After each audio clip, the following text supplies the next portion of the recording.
June 1942. A freight train screamed through the night somewhere outside Detroit, its steel wheels hammering the rails. The spy crouched low inside an empty grain car, one gloved hand pressed to the wooden floor to feel the rhythm beneath him. It wasn't just a train. It was a pulse, America's pulse, and it was beating faster than anything Berlin had warned him about. He had crossed the Atlantic in silence, slipped through Canada on forged papers, and now found himself carried directly into the heart of America's industrial empire. His mission was simple on paper: confirm or deny the absurd intelligence reports coming from Washington's factories. Reports that said America was producing more airplanes in a single year than Germany had built in the entire war so far. 100,000. The number itself felt like a trick, a crude piece of propaganda. But now, with every passing mile, he wondered if the trick was on him.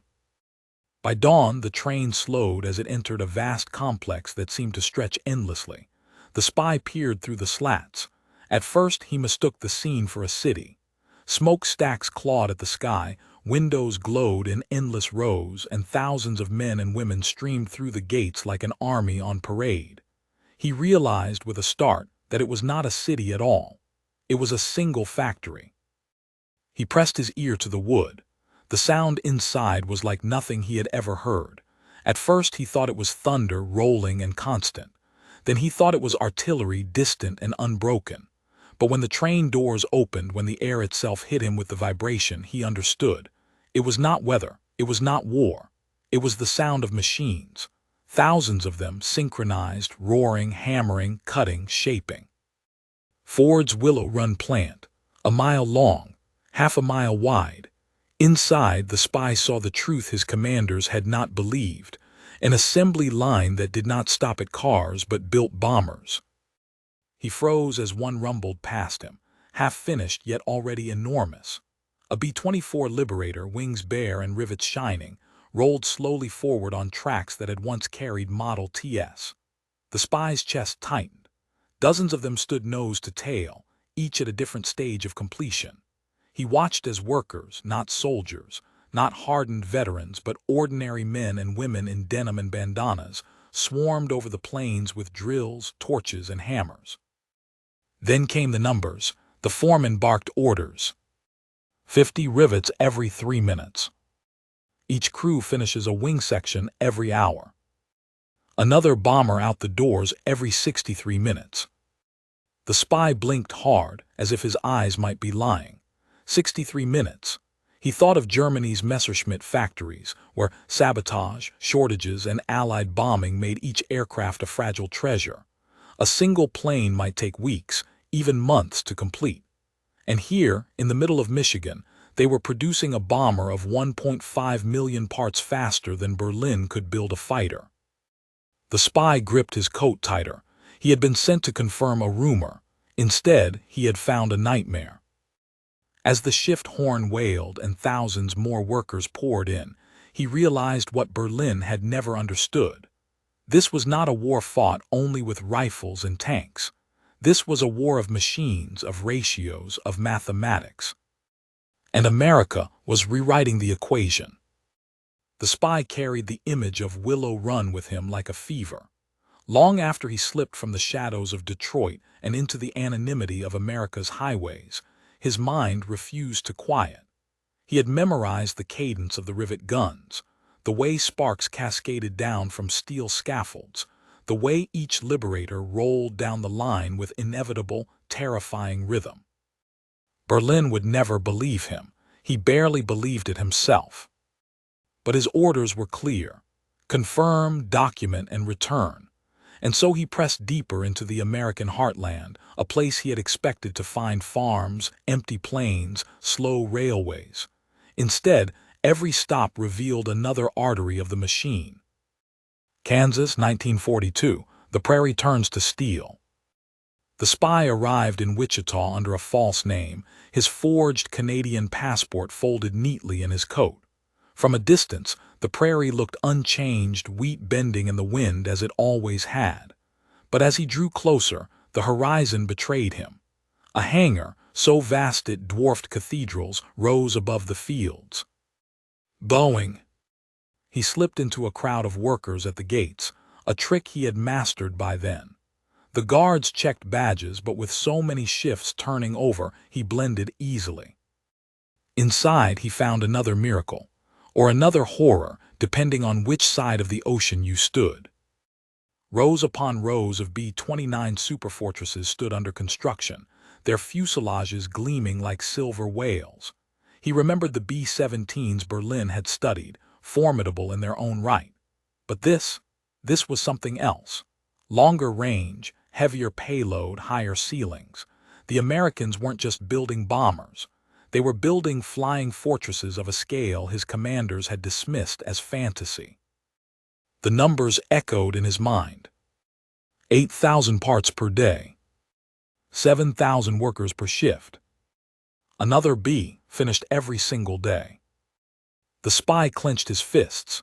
He had seen Germany's factories choked by Allied bombs, production scattered into forests and underground caverns.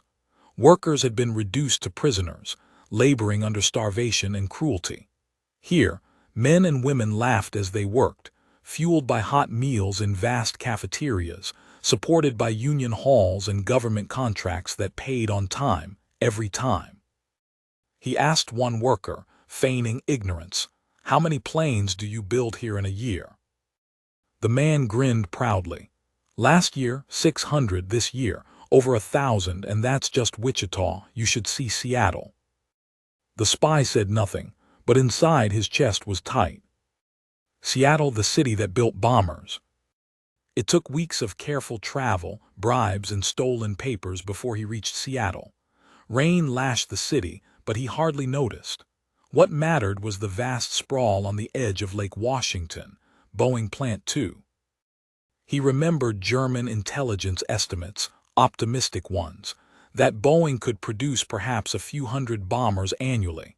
That was survivable. That was within reach. But when he stood on the observation bluff, what he saw froze him to the marrow. The plant stretched longer than anything he had ever seen, a cavern of steel and glass. Inside, thousands of men and women swarmed over B-17 flying fortresses, their aluminum skins reflecting the glare of endless overhead lamps. The spy could hardly take in the sight. Dozens of planes in line, each further along than the last, the rhythm so tight it felt like a military drill. Then he heard it, the numbers shouted by a supervisor as a new bomber rolled toward the doors. Every 63 minutes, another one out the door. The spy staggered. He remembered Willow Run, where Ford built B-24s in the same relentless cadence. And here, across the continent, Boeing did the same with B-17s. One bomber every hour, 24 a day, 700 a month, nearly 10,000 by war's end. He gripped the railing, his knuckles white. Germany's best factories, under ideal conditions, might build a few hundred fighters in that time, and most of them were being destroyed as fast as they could be completed. The spy's heart pounded. America wasn't just outproducing Germany, it was outproducing the world. The test flight. That night still disguised, he lingered near the airfield. The rain had cleared, leaving a sharp, clean night sky. He crouched low in the grass, watching. From the hangar doors, a gleaming B rolled into view, engines rumbling.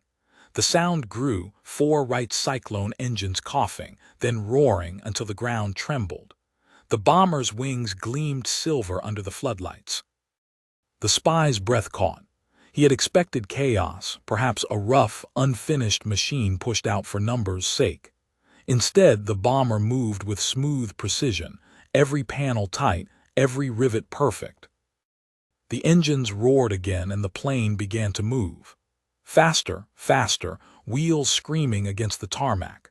The spy braced as the giant lifted into the air, climbing steadily, almost lazily into the clouds. In that moment he understood. It wasn't just quantity, it was quality. These machines were not fragile. They were not rushed. They were strong, reliable, repeatable. And they were endless. Berlin's blindness. Weeks later, the spy managed to transmit a coded report back to Germany. It was intercepted after the war, but the words revealed his disbelief. America's capacity surpasses all estimates. They will produce 100,000 warplanes this year. This is not propaganda. I have seen it with my own eyes. Factories the size of cities. Assembly lines that birth bombers like automobiles. The workers are not slaves. They are volunteers, motivated and efficient.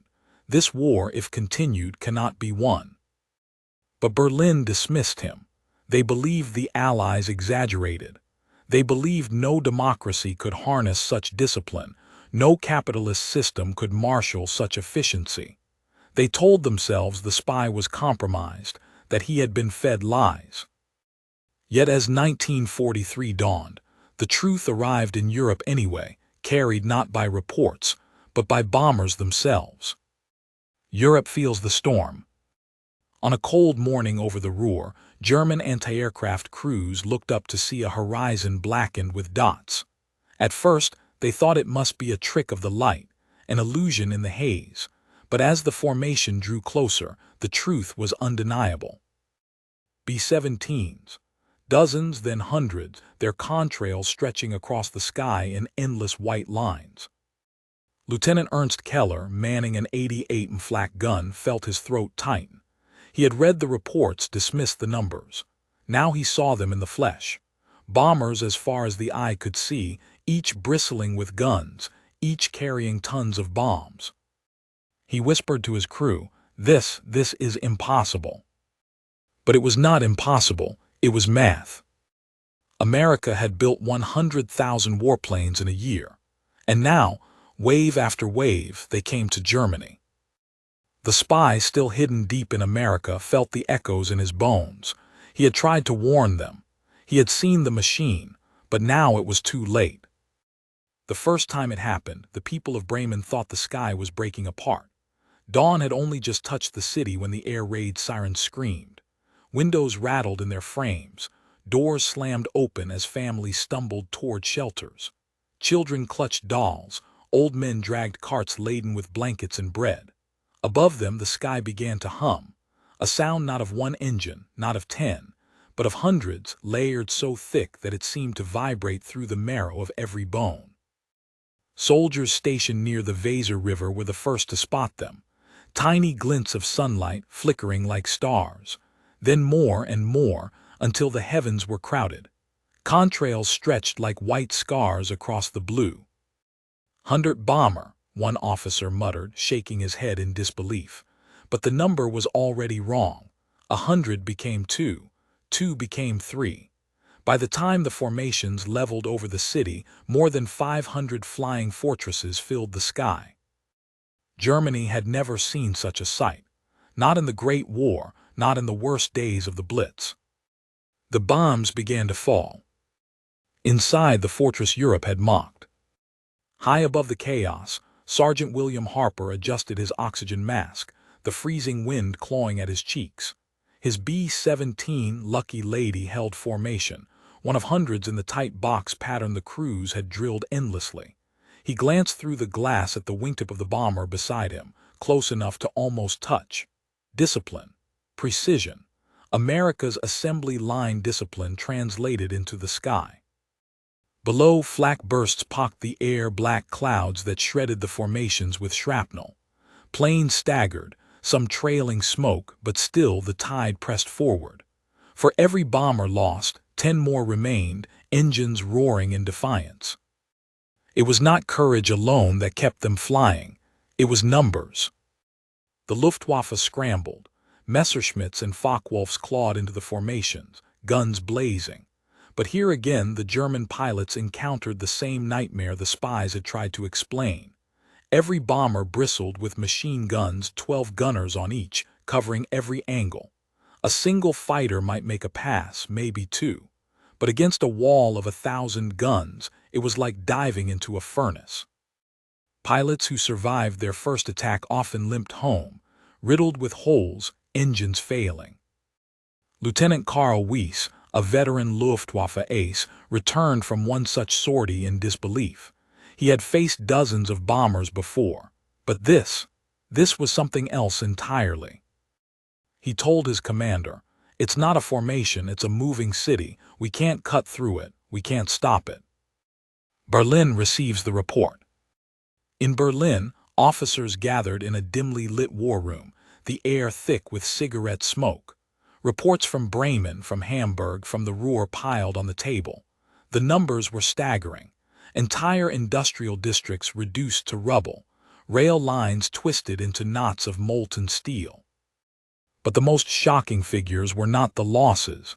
They were the estimates of the attackers. 100,000 American warplanes. At first the generals scoffed. Impossible, propaganda, a trick of Allied radio, but the evidence grew harder to deny. Reconnaissance flights over England showed endless rows of aircraft parked on airstrips.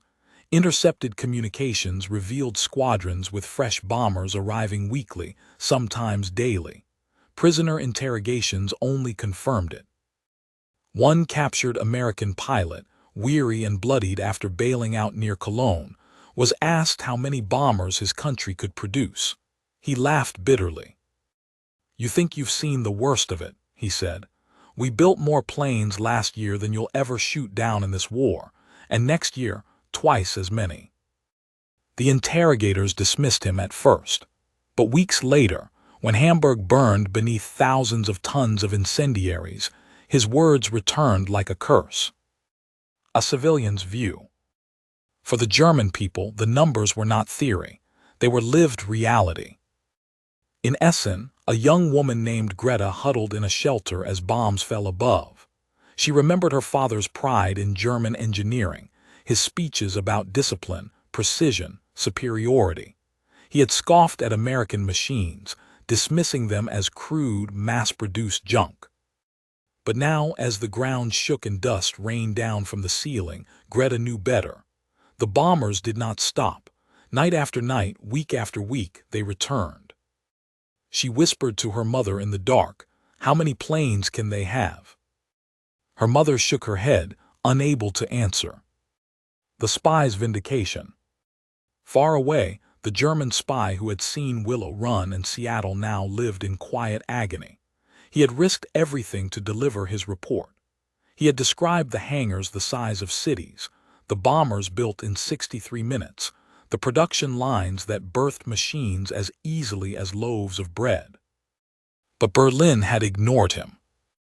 Now, each time he heard the thunder overhead, he knew it was the sound of his warnings come true. He sat in a dingy American boarding house, listening to the news crackle over the radio. The announcer spoke of new bombing raids, of American production surpassing expectations.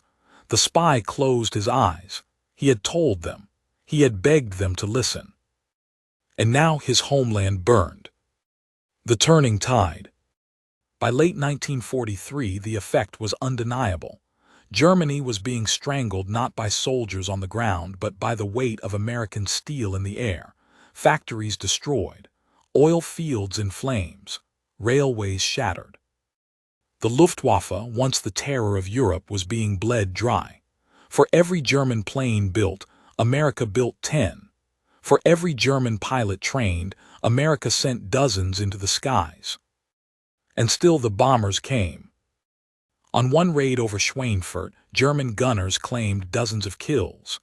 But as the smoke cleared, hundreds more bombers remained, pressing forward, their bomb bays yawning open.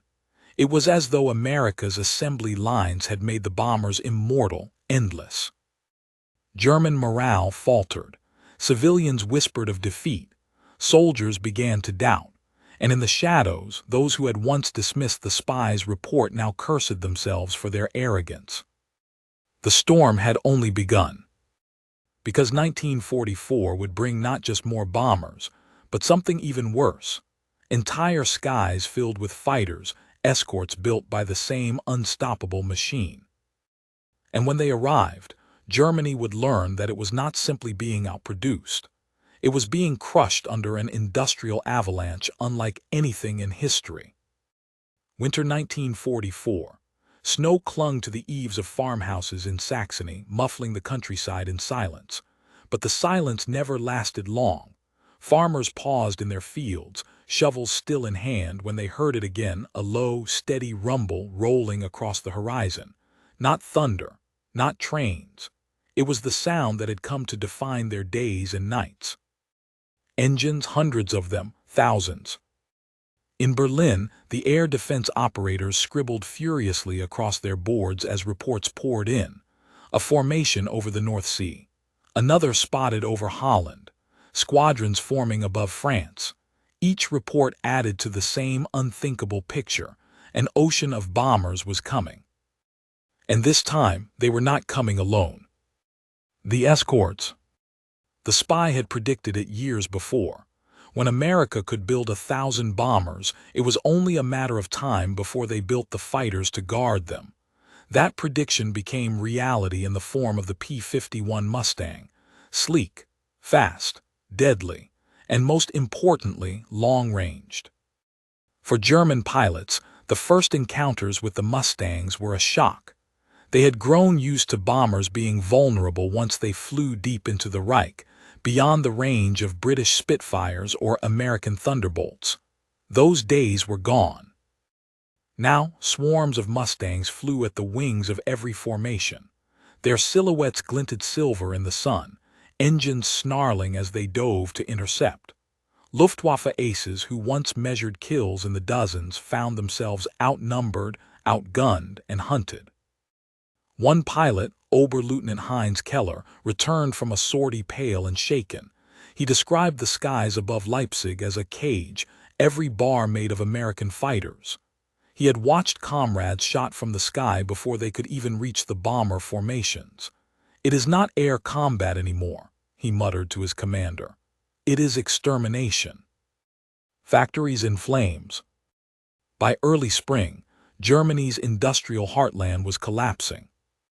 In the Ruhr Valley, steel mills that once powered the Wehrmacht glowed red under curtains of incendiaries. In Regensburg, Messerschmitt plants churned out fighters in desperate numbers. But the very next day, the runways and workshops lay in ruins, craters yawning like open wounds. The raids grew larger, more relentless.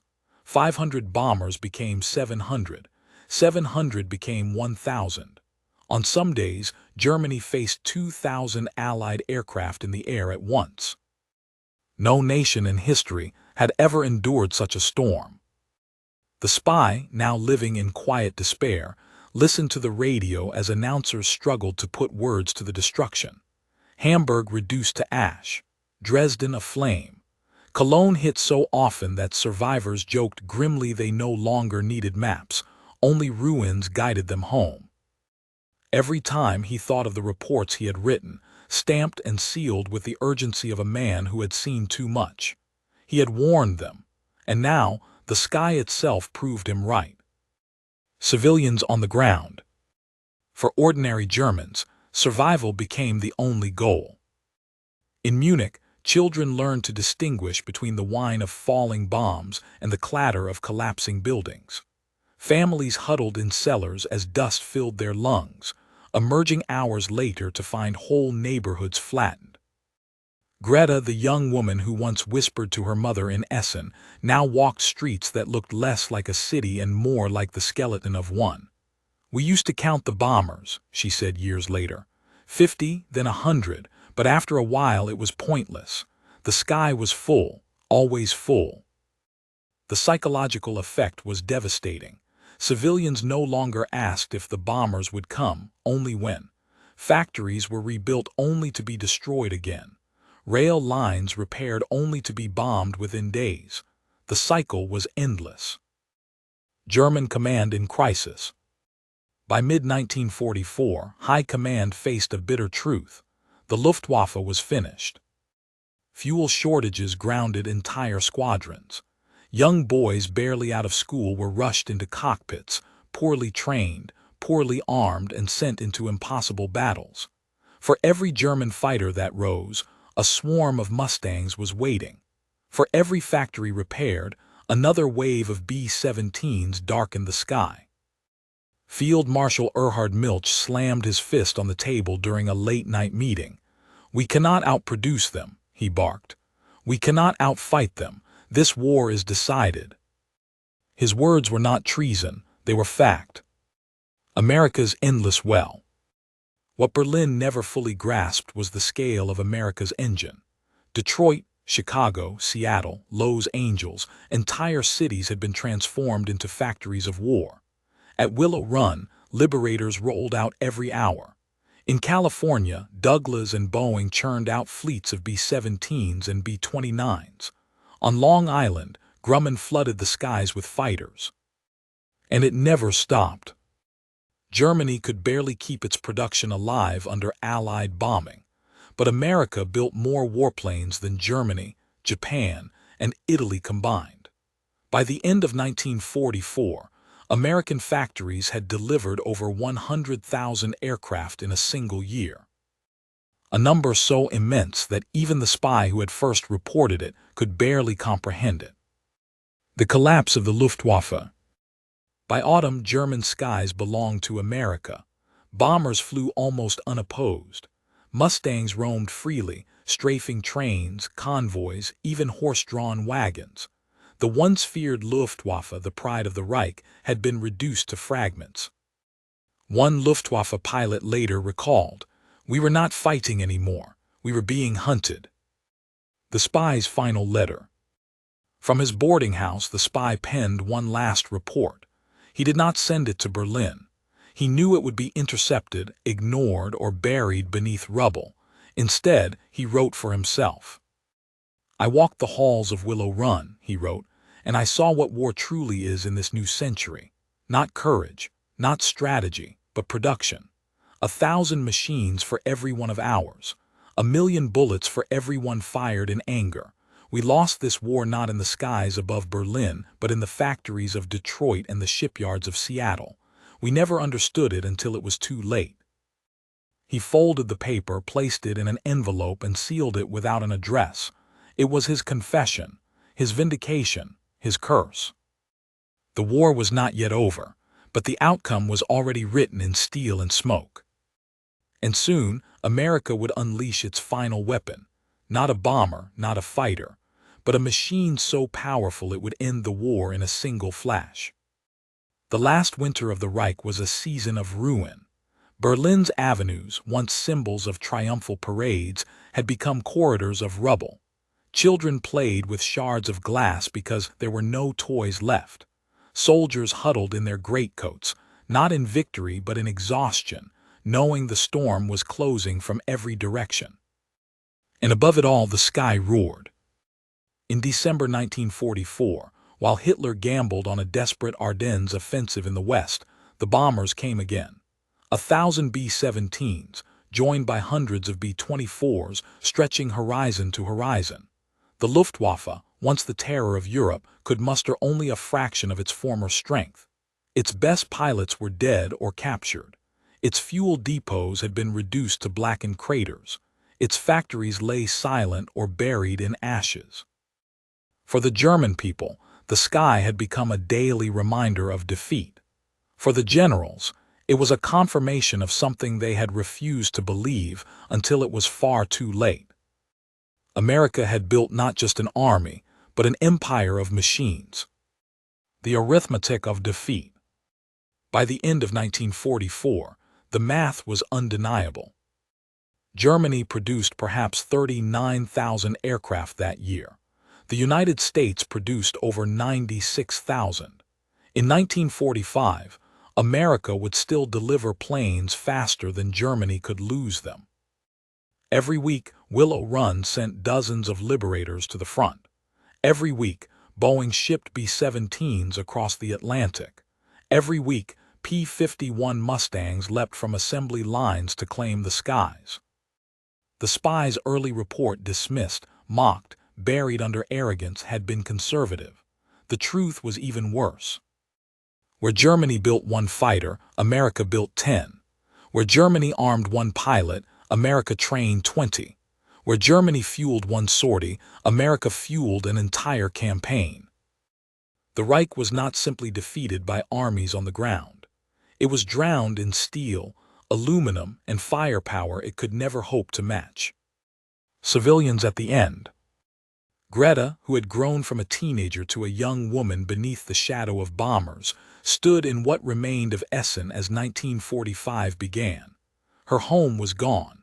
Her father had vanished on the Eastern Front. Her mother coughed blood in the cold.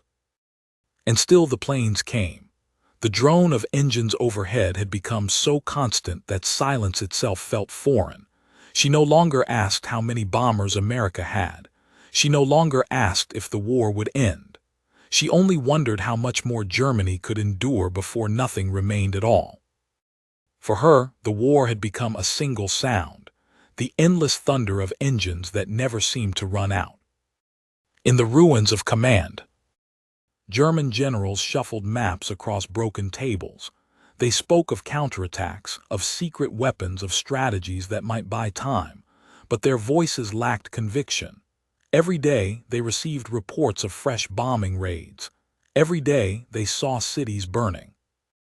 One officer finally muttered what many had begun to accept: "This is not war, this is annihilation." Another corrected him: "This is industry." The Spies epilogue. By spring of 1945, the spy lived in silence. His mission was long over, his country collapsing. He had seen the truth first: the mile-long assembly lines, the endless rows of workers, the machines built with the rhythm of clockwork. He had tried to warn them. Now he walked through the wreckage of a bombed German town and realized his reports had been prophecies. Each burned factory, each cratered street, each toppled bridge had been written years earlier in the factories of Detroit, Seattle, and Los Angeles. He understood now what America had built: not just warplanes, not just weapons, but inevitability. The end arrives. April 1945. As Soviet guns thundered on the outskirts of Berlin, the skies above the dying Reich filled one last time with the drone of thousands of bombers. The men and women of Germany, hollow-eyed and starving, no longer looked up. They no longer ran for cover. There was nothing left to destroy. The spy, huddled in a basement with strangers, listened as the walls shook. He closed his eyes and thought of Willow Run, of that first liberator he had seen roll out onto the assembly line, gleaming and unfinished. He remembered the foreman's voice: "Another bomber every 63 minutes." He whispered to himself, "That was the moment we lost." When the bombs fell, he did not flinch. Aftermath. By war's end, America had produced more than 300,000 aircraft, nearly 100,000 in a single year. No other nation in history had ever matched it. No other war had ever been fought with such overwhelming supremacy of machines. For the Germans who survived, it remained one of the war's greatest shocks, that a nation an ocean away had crushed them not only with soldiers, but with the sheer weight of production, with factories that became arsenals, with numbers that defied imagination. It was not a single battle that broke the Reich. It was the sound of 1,000 bombers filling the sky, day after day, until the very idea of resistance collapsed under the weight of American steel. And so the spy's story ended as Germany's did, not with a last stand, but with silence after the storm, and the memory of engines that had once seemed endless. America had built 100,000 warplanes in a single year, and for those who lived beneath them, it had felt like forever.